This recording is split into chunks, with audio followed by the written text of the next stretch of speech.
नमस्कार दोस्तों, SP skill craft में आपका स्वागत है। आज हम भारतीय संविधान के सबसे महत्वपूर्ण टॉपिक मौलिक अधिकार यानी फंडामेंटल राइट्स के बारे में विस्तार से चर्चा करेंगे। अगर आप यूपीएससी, एसएससी, रेलवे या किसी भी प्रतियोगी परीक्षा की तैयारी कर रहे हैं, तो यह वीडियो आपके लिए बेहद खास है, क्योंकि हम न केवल पूरी डिटेल में पढ़ेंगे बल्कि बार बार पूछे जाने वाले प्रश्नों को भी कवर करेंगे। सबसे पहला सवाल, आखिर मौलिक अधिकार हैं क्या? मौलिक अधिकार वे बुनियादी अधिकार हैं जो देश के हर नागरिक को भारतीय संविधान द्वारा दिए गए हैं। इनका मुख्य उद्देश्य है व्यक्ति की स्वतंत्रता की रक्षा करना, समाज में समानता स्थापित करना और नागरिकों को किसी भी प्रकार के शोषण से बचाना। यह ध्यान रखना बेहद जरूरी है कि ये अधिकार सरकार के खिलाफ भी लागू होते हैं। अगर सरकार भी आपके मौलिक अधिकारों का हनन करती है, तो आप सीधे कोर्ट जा सकते हैं। अब सवाल यह है कि ये मौलिक अधिकार संविधान में कहाँ दिए गए हैं?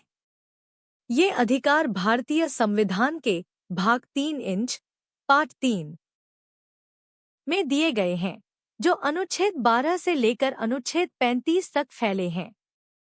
यह भाग संयुक्त राज्य अमेरिका के संविधान से प्रेरित है। यह जानना भी महत्वपूर्ण है कि शुरुआत में भारत में कुल 7 मौलिक अधिकार थे, लेकिन 44वें संविधान संशोधन 1978 के द्वारा संपत्ति के अधिकार, राइट टू प्रॉपर्टी, को मौलिक अधिकारों की सूची से हटाकर एक सामान्य कानूनी अधिकार बना दिया गया। इसलिए वर्तमान में कुल 6 मौलिक अधिकार ही हैं। आइए अब हम इन 6 अधिकारों को एक एक करके विस्तार से समझते हैं। पहला है समानता का अधिकार, राइट टू इक्वालिटी, जो अनुच्छेद 14 से 18 तक दिया गया है। अनुच्छेद 14 कहता है कि राज्य किसी भी व्यक्ति को कानून के समक्ष समानता से वंचित नहीं करेगा। अनुच्छेद 15 धर्म, जाति, लिंग या जन्म स्थान के आधार पर भेदभाव पर रोक लगाता है। अनुच्छेद 16 सरकारी नौकरियों में सभी को अवसर की समानता देता है। अनुच्छेद 17 बहुत महत्वपूर्ण है, जो छुआछूत को पूरी तरह से समाप्त करता है और इसे कानूनन अपराध मानता है। अनुच्छेद 18 उपाधियों का अंत करता है, मतलब राज्य किसी भी नागरिक को कोई उपाधि नहीं देगा, सिवाय शिक्षा या सेना से जुड़ी उपलब्धियों के।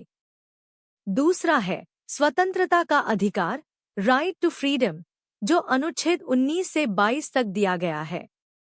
अनुच्छेद 19 के तहत हमें कई तरह की स्वतंत्रताएं मिलती हैं, जैसे बोलने और अभिव्यक्ति की स्वतंत्रता, शांतिपूर्ण सभा करने की स्वतंत्रता, संगठन बनाने की स्वतंत्रता, भारत में कहीं भी घूमने की स्वतंत्रता और कोई भी पेशा या व्यवसाय अपनाने की स्वतंत्रता। अनुच्छेद 21 सबसे महत्वपूर्ण है, जो जीवन और व्यक्तिगत स्वतंत्रता का अधिकार देता है। इसका मतलब है कि किसी भी व्यक्ति को कानून द्वारा निर्धारित प्रक्रिया के अलावा उसके जीवन से वंचित नहीं किया जा सकता। अनुच्छेद 22 गिरफ्तारी और नजरबंदी के खिलाफ सुरक्षा प्रदान करता है, जैसे गिरफ्तार व्यक्ति को 24 घंटे के भीतर मजिस्ट्रेट के सामने पेश करना जरूरी है। तीसरा है शोषण के विरुद्ध अधिकार, राइट अगेंस्ट एक्सप्लॉयटेशन, जो अनुच्छेद 23 और 24 में है। अनुच्छेद 23 मानव तस्करी और जबरन मजदूरी को रोकता है। अनुच्छेद 24 14 वर्ष से कम उम्र के बच्चों से किसी कारखाने या खदान जैसी खतरनाक जगहों पर काम कराने पर पूरी तरह रोक लगाता है। चौथा है धार्मिक स्वतंत्रता का अधिकार, right to freedom of religion, जो अनुच्छेद 25 से 28 तक है। यह अधिकार हर व्यक्ति को अपने धर्म को मानने, अपनाने और प्रचार करने की आज़ादी देता है। यह भारत के धर्मनिरपेक्ष होने की नींव है। यहाँ यह समझना जरूरी है कि धार्मिक शिक्षा के लिए राज्य द्वारा चलाए जाने वाले स्कूलों में किसी एक धर्म की शिक्षा नहीं दी जा सकती। पांचवा है सांस्कृतिक और शैक्षिक अधिकार, कल्चरल एंड एजुकेशनल राइट्स, जो अनुच्छेद 29 और 30 में दिया गया है। अनुच्छेद 29 किसी भी भाषा, लिपि या संस्कृति वाले नागरिकों को उसे सुरक्षित रखने का अधिकार देता है। अनुच्छेद 30 अल्पसंख्यकों को अपनी पसंद के शिक्षण संस्थान स्थापित करने और चलाने का अधिकार देता है। और अंत में छठा और सबसे महत्वपूर्ण अधिकार है संवैधानिक उपचारों का अधिकार, राइट टू कॉन्स्टिट्यूशनल रेमेडीज, जो अनुच्छेद 32 में दिया गया है। Doctor B.R. अंबेडकर ने इसे संविधान की आत्मा, heart and soul of the constitution कहा है। इसका कारण यह है कि अगर आपका कोई भी मौलिक अधिकार टूटता है तो आप सीधे सुप्रीम कोर्ट जा सकते हैं। यह अधिकार आपके बाकी सभी अधिकारों की रक्षा करता है। सुप्रीम कोर्ट आपके अधिकारों की रक्षा के लिए 5 प्रकार की रिट्स जारी करता है।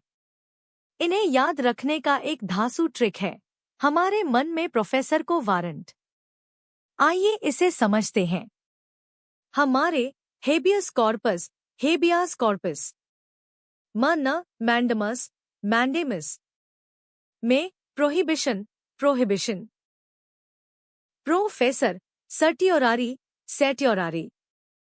को वारंटो क्वो वारंटो। अब हम वो सभी प्रश्न तैयार कर लेते हैं जो परीक्षा में बार बार पूछे जाते हैं। प्रश्न 1, मौलिक अधिकार संविधान के किस भाग में है? उत्तर, भाग 3, पाठ 3। प्रश्न 2, अनुच्छेद 32 किससे संबंधित है? उत्तर, संवैधानिक उपचारों का अधिकार, राइट टू कॉन्स्टिट्यूशनल रेमेडीज। प्रश्न 3, संपत्ति का अधिकार कब हटाया गया? उत्तर, 44वें संविधान संशोधन 1978 द्वारा। प्रश्न 4, अनुच्छेद 17 किससे संबंधित है? उत्तर, छुआछूत का अंत, एबॉलिशन ऑफ अनटचेबिलिटी। प्रश्न 5, वर्तमान में कुल कितने मौलिक अधिकार हैं? उत्तर, 6। प्रश्न 6, संविधान की आत्मा, heart and soul of the constitution किसे कहा जाता है? उत्तर, अनुच्छेद 32 को। अंत में सभी 6 अधिकारों को क्रम से याद रखने का एक जबरदस्त मास्टर ट्रिक, स समानता, स स्वतंत्रता, श शोषण के विरुद्ध, ध धार्मिक स्वतंत्रता, स सांस्कृतिक और शैक्षिक, सं संवैधानिक उपचार। तो दोस्तों, उम्मीद है यह क्लास आपको बेहद पसंद आई होगी। अगर आपको यह जानकारी हेल्पफुल लगी तो वीडियो को लाइक करें, ज्यादा से ज्यादा शेयर करें और चैनल SP स्किल क्राफ्ट को सब्सक्राइब करना न भूलें। कमेंट में जरूर लिखें, GK मास्टर। धन्यवाद।